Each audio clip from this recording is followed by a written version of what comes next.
So the questions come from the audience. We got more than a... Getting too comfortable. You can choose. You can choose. Both have the same voice, I think.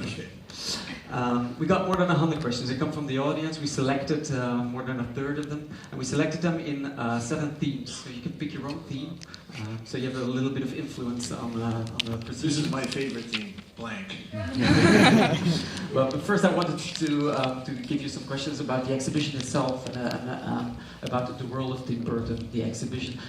It started 9 years ago at the MoMA. And it's pretty late in your career, yeah. I've been dead for 20 years.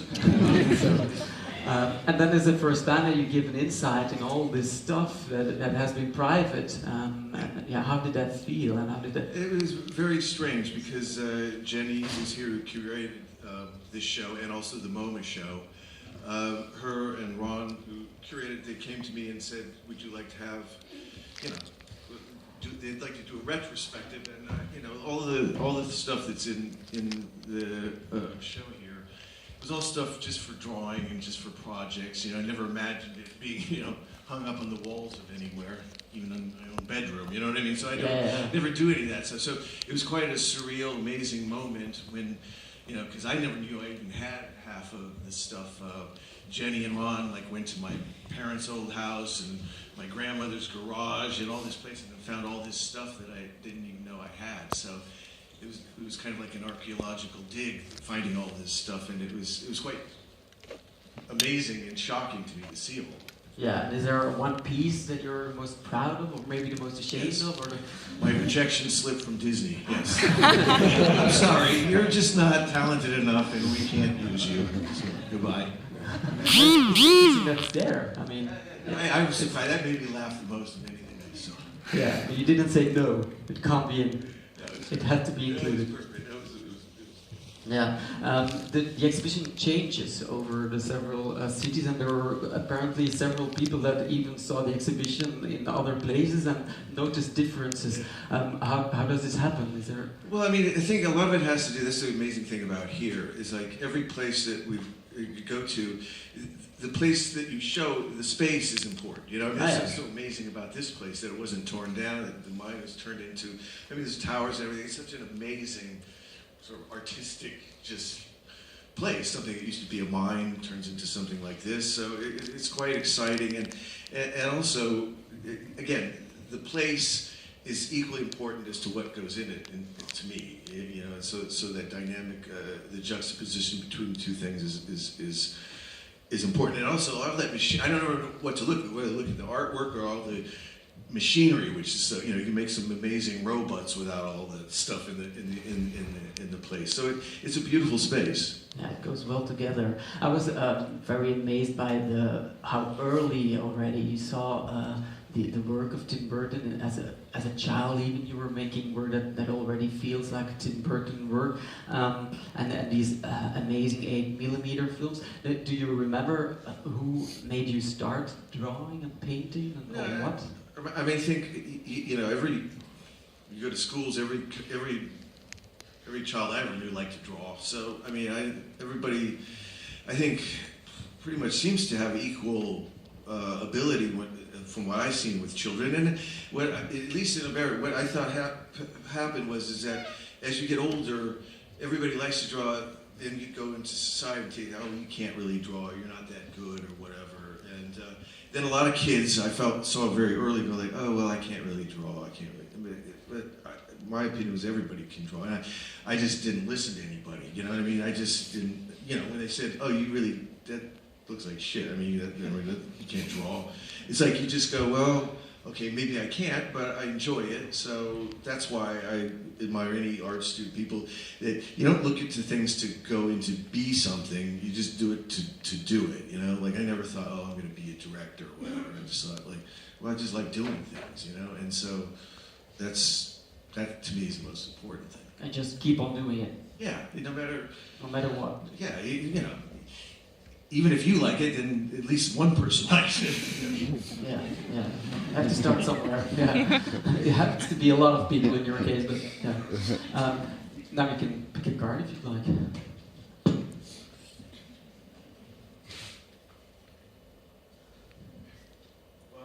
style and vision? I have neither. I can't see, and you can tell by the way I dress. So. Stop motion. Okay, that's a good one. Okay, that's probably my favorite form of animation.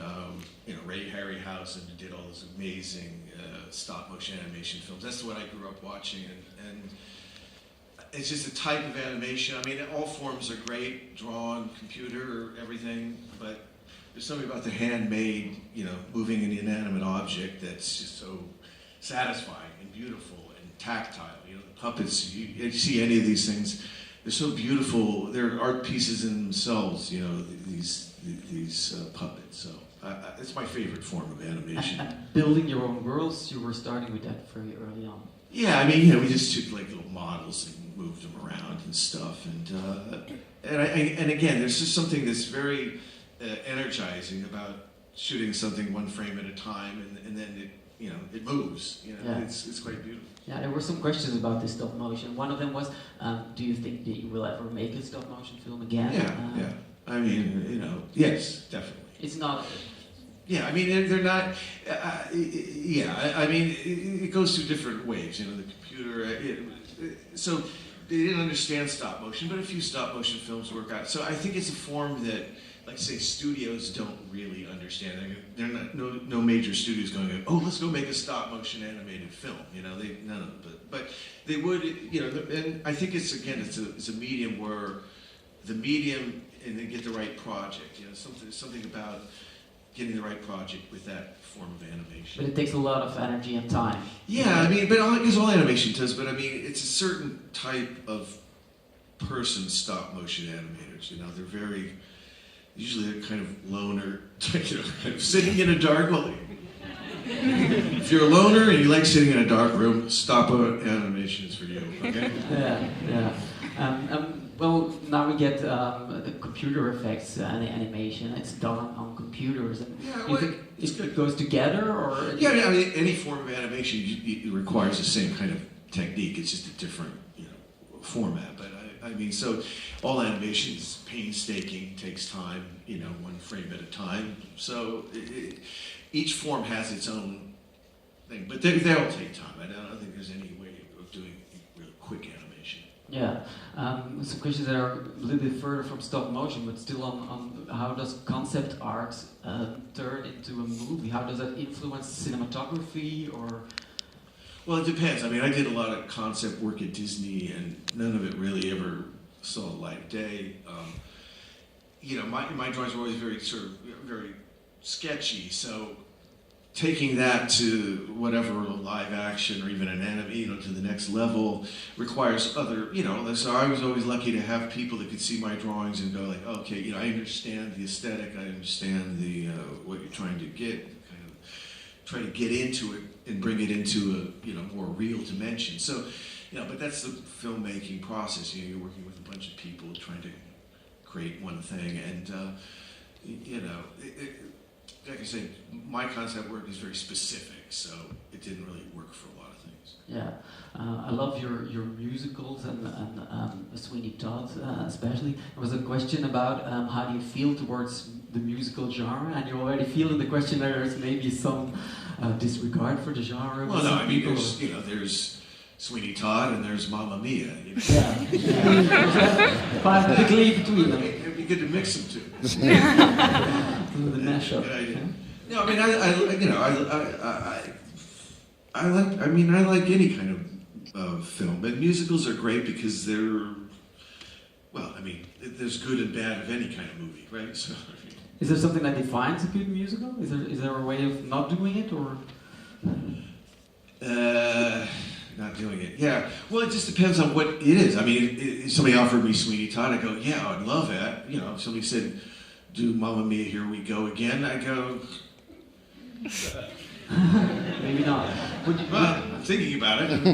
Would you consider? Can we expect another Tim Burton musical? Yeah.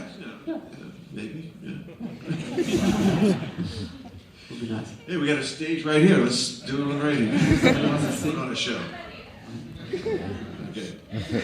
Pick a card.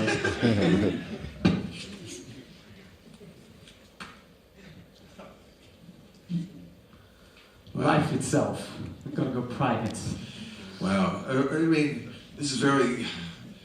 Is this the Jack Nietzsche theory? Wait a minute. Life itself. I can give you a question if you like. Yeah. It's too big and it's too heavy. But you can put it in a very simple question, like somebody did. Would you be able to do another kind of job if you wouldn't have become a film director? Good question. And you know what? I know lots of people, and there's a similar answer, which shows you what the movie industry is. It's like, you'd either be doing this or you'd be in jail.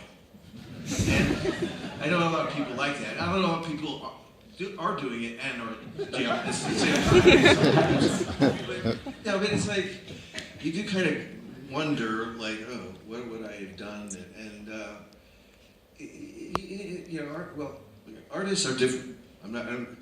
People who enter the movie industry are a strange, you know, sociopathic, whatever kind of people that want to be other things, you know, that what they're not, you know.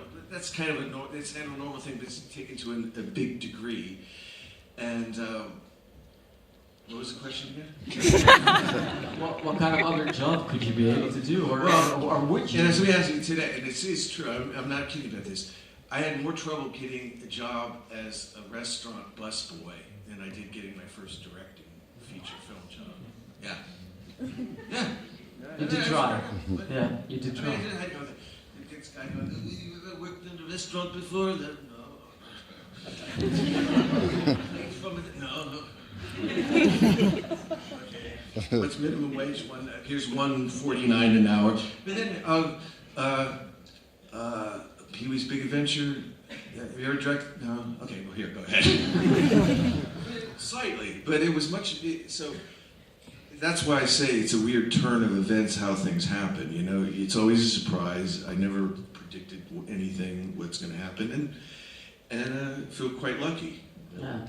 Are there unrealized projects that you regret that never came to fruition? And no, I mean I worked on like Superman for like a year and a half or something, and I worked on another one and yeah, it's quite painful. In fact, it's like when you work for a long period of time on a project and then it gets canceled. It's quite shocking, you know, how much you put into it, and you know, it's quite traumatic, and I never forgot them. But at the same time, I do feel like once something like that goes and it goes down, there's probably a reason why it's going down. You know, kind of a karmic reason, some kind of fate, whatever. So it's not these projects that I worked on and it didn't happen. I don't have that kind of thing of like, oh, I have to do it. Those ones. Yeah. Maybe other ones, maybe, but not those. Yeah. To go back to the Nietzsche, maybe, or the philosophy. Do you have a dream not answered? Team. There's no team. No. Yeah.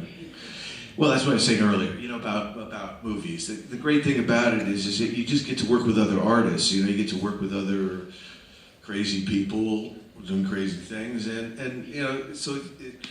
When you get the right chemistry, it's a great energy, you know, and you know, it's like when people say people are auteurs. That's not really the case because a movie, there's so many people involved. It's kind of like watching a train wreck, but fun. Yeah, there's several people that you work with in several movies. Like Danny Elfman, of course, he's part of Tim Burton's world. So, yeah. No, I mean, I'm very grateful and lucky to have met lots of great people that I can continue to work with.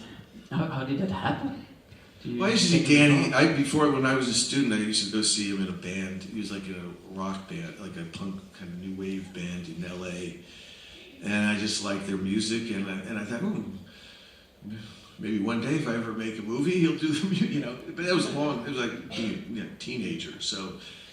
And then I just remembered that when I got to do a film, and I thought, well, his music is very cinematic, even though it was like rock music. And I never really directed a movie. He never did a big movie score. So you know, we kind of felt like kind of coming at the same time, doing it at the same time. Yeah, you talk about teamwork, but when you see the exhibition, also that you notice that. the hand of Tim Burton is on everything. So how does that happen? I mean, I guess you keep a lot of control on your films. Well, yeah, yes and no. I mean, everybody, when you think of, the thing is with studios, you're never fully in control. Like I said, just the process itself is kind of like controlling the weather, and then you get studios. So, I've been lucky to kind of maneuver my way through the studio system, but I think there's a slight misconception that when you have a certain amount of success, that it gets easier, and I had it easier before when people didn't really know who you were, and you do something like Beetlejuice and nobody really knew about it or anything about it. Now, focal point becomes more on it, so the element of surprise gets a little less, harder to do, but you still get studio notes, you still get, all that kind of stuff. So that, I think if you ask pretty much anybody, it's just that's part of the great thing. It's a struggle to make a film. That's why you feel when you finish it, whether it's even good or bad, it's an accomplishment, and it's a special thing to be able to make a movie. But you say it's harder now to make your film. I think so. Used to, yeah. I mean, I think if you look at the way studios are going, this is even the last couple of years, like a studio like Disney, like now. It's either Marvel, Star Wars, Pixar, remake, or hit the road, go to another studio. Yeah. They're kind of consolidating the things that they like to do. There's still great movies being made, and you can find formats to do it. It's just with the bigger studios, it's getting a little bit more. What's the word? Commodity. Do you have dream projects still waiting to be developed, and you still? I try not to do that too much. I did that in the past, and I think you have to try to do projects unless it's something that's so deep. Like something like Nightmare Before Christmas or Scissor Hands. So those are things that I've been thinking about a long, long time, and the things gestate and you think about. But I also think it's good to try to do projects more as close to when you're going to do them as you. Because your mind is all over the place, and you never know how you're going to feel, and when you're going to want to do something, and so I try not to overdevelop. Yeah. There were some questions about the collaboration with Prince, some Prince friends, I guess, and how did the artist get involved in that Batman project? It was. Well, he went. I saw him. I was in London shooting, and I went to one of his concerts and saw it. I thought, amazing, and. He didn't speak, I didn't speak, but somehow it got done. He even speaks less than I did at that time. It was quite shocking, but how do you look on the album that he made then? I'm not a good music. Look, anybody that does anything I'm always amazed. I've worked with different musicians and bands and things, and it's like. I'm such a fan of people that it's hard for me to even know what it's like. You know what I mean? It's easier for me when I'm dealing with actors and movies, but when it comes to music, I'm a bit more of a... But that's how it often works with you? You're a fan of somebody, and then you ask him, why don't you work like with Vincent Price? Oh, yeah, and Christopher Lee. I've been lucky to meet people that have inspired me.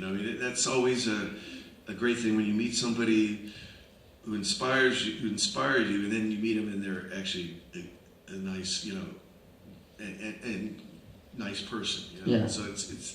I've been very lucky with having those experiences. Where those inspirations have actually become even better. Yeah. Can you recall how it happened with Vincent Price? Yeah, I was just a student. I was at Disney. Just got there as an assistant animator, and I'd just done this little children's book, and just sent it to him out of the blue, and. Not expecting any response or anything like that, and then got this incredible letter back.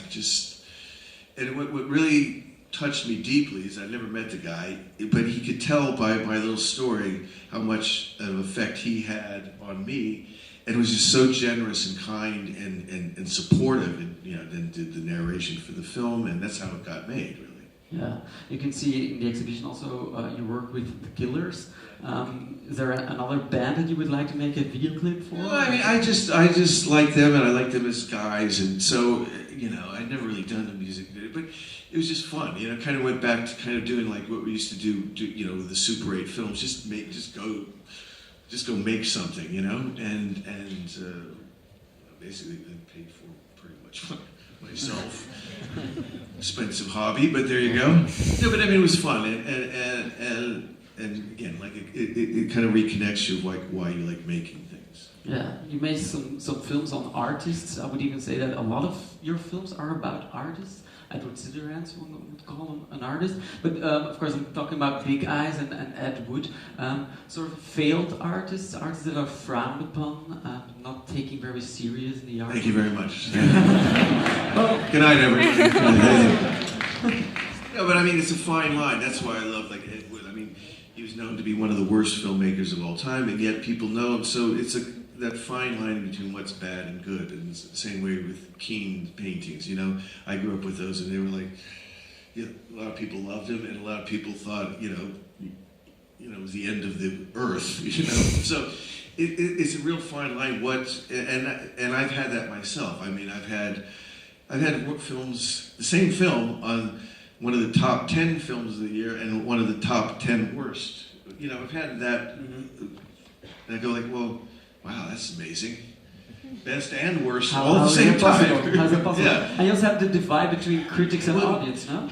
Well, yeah, and also, I mean, it's also light and dark. People go, like when I did Batman, they go, the first one, the second one, they go, the second one was so much lighter than the first one. And the next journal go, that second one was so much darker. And I go, like, I started to get, like, really confused because they're like, what, how can it be lighter and then how can it be darker? And it just shows you how perception and, what again, the fine line between failure and success, good and bad, light and dark.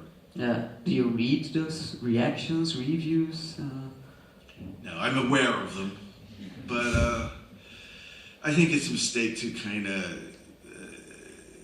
get too into. It doesn't help me. I go down a dark hole when I start to read either both positive or negative. So I ask like whatever my plumber if he's read anything interesting lately. Yeah. I mean, I don't really pay too much attention. Yeah, your artwork has this signature style, and did people believe in it from the start, or how did you stay behind your vision? Well, no, I mean that's what I said. You start out early. Every kid draws the same, then get older, and then others fall by the wayside because they're told they don't draw very well. Maybe that's true, but I just didn't listen, and I just kept going, and I struggled quite a bit, and I remember being one time in college at Cal Arts, and I was frustrated because they kept telling me to draw a certain way, and I couldn't do it at all. And I'll never forget this. Is the most mind-expanding experience I ever had, where I was sitting there, and I was just, can't draw. I said, fuck it, I don't care. I'm just going to draw. And I completely changed my stuff from 1 second. And I didn't care what anybody thought. And I didn't care, is it good? Is it technically good? Whatever, blah, blah. And I didn't really care. And it was very liberating and very, I'll never forget it. Just changed. My brain changed in 1 second from one place to another. And that's also what you do when you draw napkins and stuff. It opens your mind to new things. Well, yeah, or it's a cry for help, or get me out of here, or something. I don't know, but yeah. I mean, again, it's just a little cathartic thing, just to kind of get whatever's stuck in your mind out. Yeah, and then there was an interesting question that in what way are your films made for adults or children? Do you see a division between them, or? You know what? That's a very good question, and it's a really weird one. And that's why I'm kind of insane, because I've had that same thing. It's like every film they think is for children, but then they go, "Oh, it's too scary for children." Yeah. So I go, "Well, what the fuck?" So, and then Nightmare. They weren't even going to release Nightmare because they thought it was too scary for kids. Disney. Yeah. Yeah. Yeah. And now, like 3-year-olds are singing the song. Even people's dogs like that movie. Yeah. So My children. dog watching it, I hear that more so often than not. You know what? My dog really likes watching Nightmare And the other one of the dogs seemed to like was Sweeney Todd. I don't know why. Maybe it's because they all sound like they're not professional singers, so they sound like dogs howling in the alley. I don't know why. Is that something maybe of the underestimation of the public, of the audience? Well, I don't know. It's driven me crazy for like my whole life. It's like, oh, that's too dark. It's too this. It's too that. Kids, and then they end up doing other movies which are much darker. I mean, Batman, I got tortured for darkness. You know what I mean? Now it looks like a lighthearted romp. You know? Yeah, yeah. A recurring thing in a lot of drawings and in your films are scars. Do you remember? Like Do you have a lot? Well, there are physical scars and emotional scars, right? So, I just like the for me it was a symbol of kind of patchwork feeling that mentally, whatever, you just feel disconnected, patchworked, different parts of a person. I think that's why I like Frank. Somehow about that it connected to me on a thematic level, that kind of image. It's a Frankenstein image. Yeah, and also just like I say, it's about other things, more subconscious. Yeah. Would you like to take another less subconscious card? Outcasts. Outcasts. Yeah. A lot of always. outcasts. Yeah, but that's everybody's. Well, Look, if anybody said they weren't like, I'm a normal person, I'd go running for the hills if somebody said that to me. well, that's a strange thing. A lot of films are about outcasts of your films, Yeah. and they're so popular. There are a lot of I outcasts. think out there. everybody is. I mean, like I said, if somebody, like, have you ever met a normal person? I didn't even know what that would even mean, It's like, hi, here's a normal person, I didn't. So, to me, everybody is kind of an outcast. Yeah.